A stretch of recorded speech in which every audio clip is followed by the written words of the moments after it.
शाळेचे नाव माध्यमिक विद्यालय नेरूळ माळेच्या वाडी। माझ्या कवितेचा विषय आहे शेती व शेतकरी।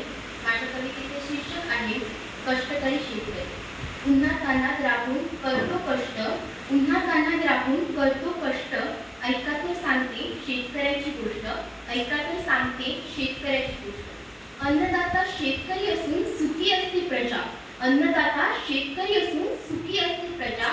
स्वतः उपाशी राहून शेतात राबणारा हाच तो राजा, स्वतः उपाशी राहून शेतात राबणारा हाच तो राजा।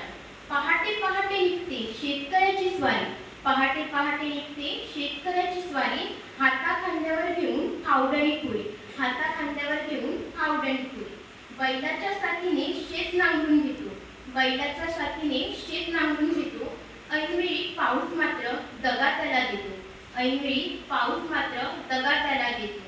राब राब राबून पायाला येतात फोड, राब राब राबून पायाला येतात फोड, शेतीच्या नुकसानाने अन्नही लागत नाही गोड, शेतीच्या नुकसानाने अन्नही लागत नाही गोड।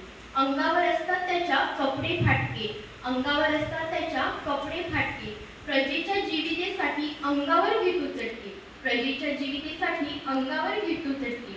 मॉलमधील वस्तूंना देता तुम्ही योग्य तो भाव, मॉलमधील वस्तूंना देता तुम्ही योग्य तो भाव। शेतकऱ्याच्या मेहनतीवर का घालता तुम्ही धाव, शेतकऱ्याच्या मेहनतीवर का घालता तुम्ही धाव। श्रीमंत लोकांची असते करोडोची संपत्ती, श्रीमंत लोकांची असते करोडोची संपत्ती, शेतकऱ्याच्या डोक्यावर मात्र कर्जाची आपत्ती, शेतकऱ्याच्या डोक्यावर मात्र कर्जाची आपत्ती। जीवनाला कंटाळून राजा आत्महत्येकडे पाऊल वळवतो, जीवनाला कंटाळून राजा आत्महत्येकडे पाऊल वळवतो, आत्महत्येचे कारण मात्र चिठ्ठीत लिहून कळवतो, आत्महत्येचे कारण मात्र चिठ्ठीत लिहून कळवतो। धन्यवाद।